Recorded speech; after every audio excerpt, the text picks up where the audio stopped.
नमस्कार, मैं डॉक्टर सरिता Kumawat, home science की एसोसिएट प्रोफेसर, आपको टेक्सटाइल्स एंड लॉन्ड्री सब्जेक्ट यानी वस्त्र विज्ञान और धुलाई कला विषय पढ़ा रही हूँ। और सिलेबस के अनुसार हमारे 3 चैप्टर कंप्लीट हो गए। चौथा चैप्टर फिनिशेस यानी परिसज्जा मैं इन दिनों पढ़ा रही हूँ। और परिसज्जा में हम टाइप्स ऑफ फिनिशेस यानी परिसज्जा के प्रकार पढ़ रहे थे। और पिछले लेक्चर में मैंने 11 परिसज्जाएं 11 फिनिशेस के बारे में आपको बताया था, और आज मैं उसी के आगे से ही टाइप्स ऑफ फिनिशेस के बारे में बता रही हूँ। तो उसके बाद में 12th जो फिनिशिंग प्रोसेस होता है या जो फिनिशेस होती है वो है वस्त्र को चिकना करना, और इसे कहते हैं हम कैलेंडरिंग। बहुत ही वेल नोन फिनिश है कि कैलेंडरिंग बहुत ज़्यादा यूज़ होती है। तो वस्त्र को चिकना बनाने के लिए कैलेंडरिंग फिनिश दी जाती है, और ये मैकेनिकल फिनिश होती है, यानी इसमें यांत्रिकी मशीन यूज़ होती है, और इसमें जितनी आवश्यकता होती है उतना वस्त्र को चिकना किया जाता है। इसमें रोलर्स होते हैं, रोलर्स के बीच में से वस्त्र को निकाला जाता है और फिर वो वस्त्र चिकना हो जाता है। अधिकतर रोलर्स जो हैं वो 2, 3, 4 कितने भी हो सकते हैं, लेकिन 3 रोलर्स मैक्सिमम मशीन्स में पाए जाते हैं। एक धातु का होता है रोलर, दूसरा नरम कपड़े का, और तीसरा ठोस कागज का बना हुआ रोलर होता है।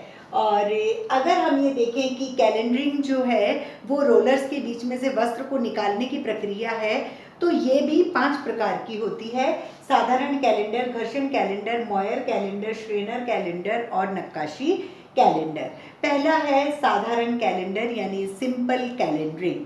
सिंपल कैलेंडरिंग जो होती है, जो अपन घर में गरम आयनिंग जो करते हैं, गरम प्रेस करते हैं, उसी की जैसी साधारण कैलेंडरिंग होती है सिंपल कैलेंडरिंग। इसमें कपड़े को मॉइस्ट यानी थोड़ा नम कर लिया जाता है, और फिर जो धातु के रोलर्स होते हैं उनके बीच में से कपड़े को निकालते हैं, और उस कपड़े को निकालने की गति इतनी होती है कि उसकी सलवटें पूरी दूर हो जाए, और सलवटें दूर होने के बाद में कपड़े में चमक आ जाए। दूसरी तरह का कैलेंडर है फ्रिक्शन कैलेंडर यानी घर्षण कैलेंडर। घर्षण कैलेंडर जो होता है इससे और ज़्यादा चमक वाला कपड़ा बनता है, क्योंकि इसमें स्टार्च या मोम को यूज़ करते हैं। स्टार्च और मोम लगा के फिर रोलर्स, गरम रोलर्स के बीच में से जल्दी जल्दी से कपड़े को निकालते हैं, और जब उसकी रगड़ लगती है गरम रोलर को स्टार्च और मोम से, तो वो और ज़्यादा चमक वाला वस्त्र बन जाता है। तीसरी तरह का है मॉयर कैलेंडर, मॉयर कैलेंडरिंग। मॉयरिंग में कुछ लहरों का सा प्रभाव दिखाई देता है। इसमें रेयॉन कपड़ों पर ये ज़्यादा ये वाली फिनिश दी जाती है, और अगर हम मतलब सूर्य का प्रकाश डालें इन कपड़ों पे तो वो चमकता हुआ सा दिखाई देता है, और लंबे समय तक ये खराब नहीं होती मॉयर कैलेंडरिंग। और फिर है श्रेनर कैलेंडरिंग। श्रेनर कैलेंडरिंग जो है ये, इसमें धातु के रोलर्स होते हैं। धातु के रोलर्स में 200 से 300 पतली पतली महीन महीन ये लाइंस खुदी हुई होती हैं जो धातु का रोलर होता है, और चूंकि वो तिरछी होती है तो जब वस्त्र उस पे से गुजारते हैं तो थोड़ा सा ऐंठन ली हुई डिज़ाइन वो बन जाती है।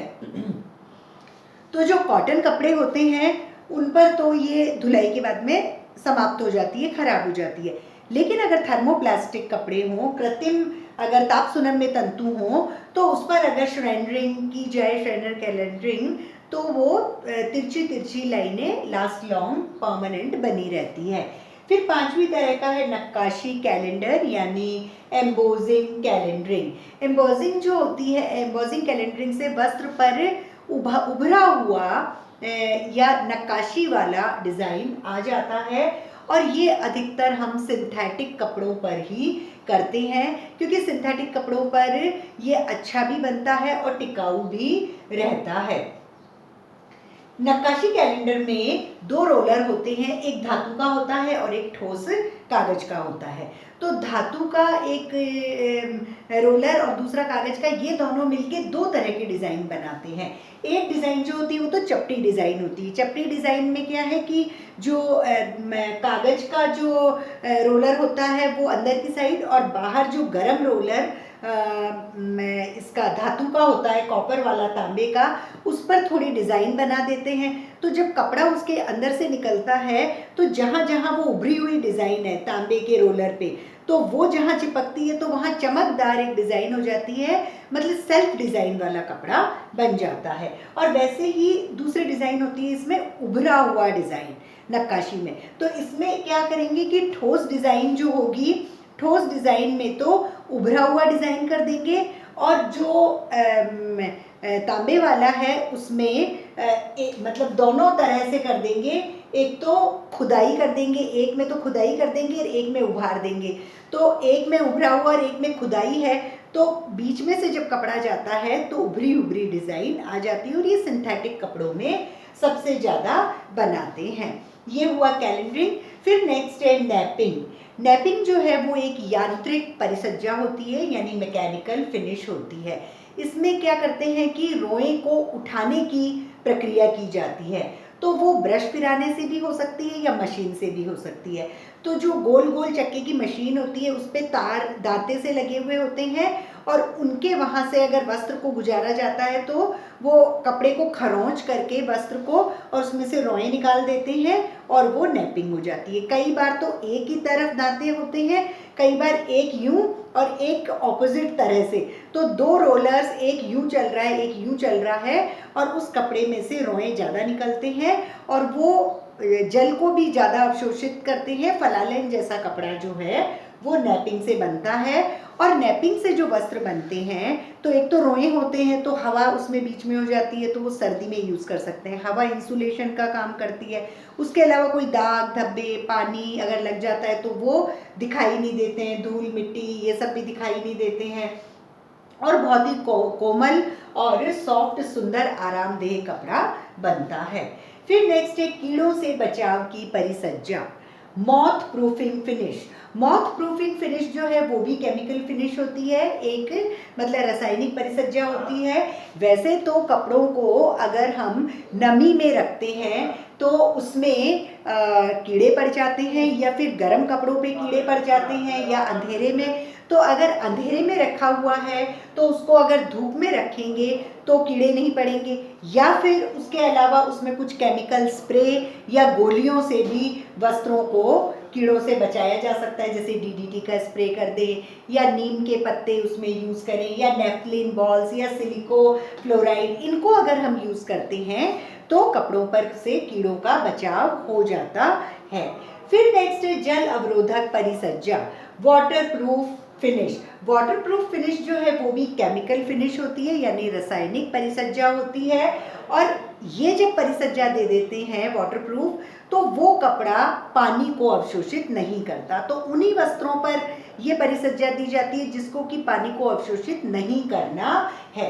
तो अधिकतर जो कम गणांक वाले कपड़े होते हैं, जिसमें वॉक और वेफ्ट हमको आराम से बिल्कुल सीधा सीधा सा जो कपड़ा होता है ना, छनछना, उन पर हम ये फिनिश देते हैं। इस पर क्या, या तो प्लास्टिक का लेप लगा दिया जाता है। तो प्लास्टिक के लेप से जो बनता है वो मैकिंटॉश और बरसाती कोट और ये बनते हैं, या फिर कई बार तारकोल का लेप लगा दिया जाता है। तो तारकोल का जो लेप अगर कपड़े पे लगाते हैं तो जो तिरपाल वगैरह बनते हैं, और रबर का लेप लगाने से बरसाती कोट और मैकिंटॉश वगैरह बनते हैं। तो इनको जब लगा देते हैं कपड़े पे तो वो कपड़ा पानी को एब्जॉर्ब नहीं करता, बल्कि पानी उस पर गिरता है तो अंदर एंटर भी नहीं हो पाता है। नेक्स्ट है सिकुड़न प्रतिरोधक परिसज्जा, यानी श्रिंकेज कंट्रोल फिनिश। ये भी एक केमिकल फिनिश है, यानी रासायनिक परिसज्जा है। सिकुड़न ना हो उसके लिए क्या करते हैं, जब करघे से लूम से कपड़ा निकलता है तो वो छोटा हो जाता है, सिकुड़ जाता है, तो उसको सिकुड़ना नहीं देना है। तो उस वस्त्र पर हैलोजिनेशन की क्रिया कराई जाती है। हैलोजिनेशन में क्लोरीन से क्रिया कराते हैं, और फिर सिंथेटिक रेजिन जो एक कृत्रिम गोंद होता है उससे और दूसरे गोंद को मिक्सचर करके उसको डुबो दिया जाता है और वो कपड़ा जो है वो थोड़ा लचीला बन जाता है और वो सिकुड़न नहीं करता। तो जो सफ़ेद कपड़े होते हैं या लाइट कलर के कपड़े होते हैं उसमें यूरिया फॉर्मेल्डिहाइड यूज़ होती है और जो डार्क कलर के कपड़े होते हैं उनके लिए फिनॉल फॉर्मेल्डिहाइड को उपयोग में लाते हैं। नेक्स्ट है घर्षण अवरोधक परिसज्जा यानी एब्रेजन रेजिस्टेंस फिनिश। इसमें ये भी एक केमिकल फिनिश है, यानी इसमें भी एक रसायन यूज होता है। तो घर्षण अवरोधक जो है अधिकतर प्राकृतिक जो तंतु होते हैं, कोई भी प्राकृतिक जो हमारे लिनन है या कॉटन है उनमें कोई घर्षण नहीं होता, लेकिन सिंथेटिक कपड़ों में अगर हम पास पास में उसको लाएंगे चड़चड़ की आवाज़ भी होती है और घर्षण होता है, लाइट निकलती है। तो उनका घर्षण कम करने के लिए 2-3 तरह के तंतुओं को मिक्स कर लेते हैं, मतलब सिंथेटिक को हम प्राकृतिक तंतु से मिक्स करके वीविंग करते हैं, बुनाई करते हैं, तो फिर घर्षण से वो प्रभावित नहीं होते हैं। फिर नेक्स्ट है अग्नि अवरोधक परिसज्जा, fireproof finish. Fireproof finish जो होती है वो भी एक केमिकल फिनिश है। वैसे तो ऐसा कोई वस्त्र नहीं होता जो फायर प्रूफ हो, लेकिन ये है कि वस्त्र धीरे धीरे जले या ना जले तो ऐसा उसको बना देते हैं। जैसे वस्त्र पे प्लास्टिसोल या गोंद इन सबको मिलाकर उस पर फैला दिया जाता है और फिर फैलाने के बाद में वो कपड़ा अज्वलनशील इनफ्लेमेबल बन जाता है। या फिर एस्बेस्टॉस और जो फाइबर ग्लास से बने हुए जो ड्रेसेस होते हैं उनमें भी आग मतलब वो भी अग्नि अवरोधक बन जाते हैं। नेक्स्ट है मिट्टी और धब्बों के प्रतिरोधक परिसज्जा, soil and stain repellent finish. ये भी एक केमिकल फिनिश है, यानी एक रासायनिक परिसज्जा है। जिन वस्त्रों को हमको ऐसा बनाना है कि धुलाई उसमें संभव नहीं है, तो हमको उसमें धूल नहीं लगने देनी है, मिट्टी नहीं लगने देनी है, धब्बे नहीं लगने देने हैं, तो उन कपड़ों पर स्कॉच गार्ड नामक एक परिसज्जा, एक फिनिश होती है, वो उस पर दी जाती है। तो उस पर मिट्टी भी नहीं चिपकती, तेल और पानी के धब्बे भी नहीं बनते हैं। फिर लास्ट है स्थायी प्रेस परिसज्जा, ड्यूरेबल प्रेस या वॉश एंड वेयर फिनिश। ये एक केमिकल फिनिश होती है और इसमें मतलब रासायनिक परिसज्जा है।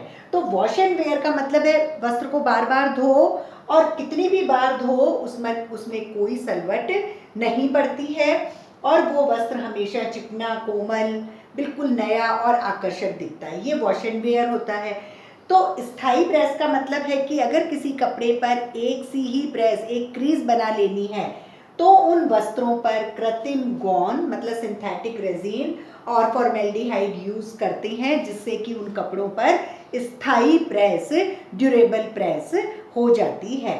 तो इस तरह से जो पहले पढ़ाए थे वो भी कुछ फिनिशेस थे और आज जो पढ़ाए हैं वो भी टाइप्स ऑफ फिनिशेस में है। जैसे पहला है कैलेंडरिंग।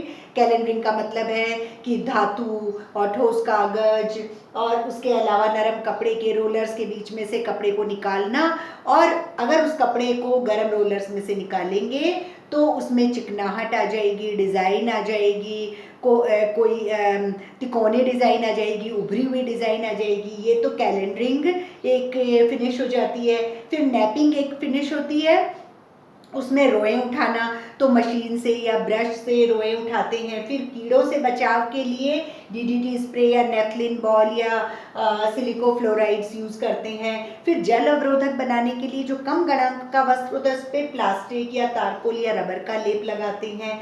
और सिकुड़न प्रतिरोधक बनाने के लिए भी सिंथेटिक रेजिन और गोंद का मिक्सचर फैला देते हैं और यूरिया फॉर्मेल्डिहाइड या फिनॉल फॉर्मेल्डिहाइड यूज़ किया जाता है, जिससे वो श्रिंकेज ना हो। और घर्षण अवरोधक बनाने के लिए 2 तरह के मतलब प्राकृतिक तंतु के साथ कृत्रिम तंतु मिला के वीविंग की जाती है, तो घर्षण अवरोधक बन जाता है। और अग्नि अवरोधक बनाने के लिए उसको प्लास्टिसॉल और गोंद के साथ मिलाकर उसको फैला दिया जाता है कपड़े पर, या फिर एस्बेस्टॉस और फाइबर ग्लास के बने हुए वस्त्र होते हैं वो अग्नि अवरोधक बन जाते हैं।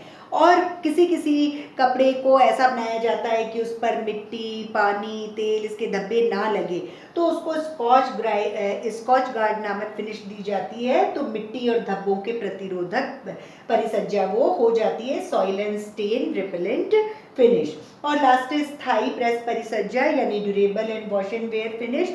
वॉश एंड वेयर का मतलब कपड़े को कितना भी धो, कितना भी सुखाओ, उसमें कोई भी सलवट वगैरह नहीं पड़ती है। और अगर हमको स्थाई प्रेस करनी है तो उसमें कृत्रिम गोंद, सिंथेटिक रेजिन, फॉर्मेल्डिहाइड वगैरह यूज़ करके और हम उस कपड़े को स्थाई प्रेस, स्थाई ग्रीज वस्त्र को दे सकते हैं। तो इस तरह से ये टाइप्स ऑफ फिनिशेस जो है वो कंप्लीट हुआ, और इसके साथ ही 4th चैप्टर भी कंप्लीट हो गया। और नेक्स्ट टर्न पे हम 5th chapter dyes and dyeing process शुरू करेंगे। Thank you.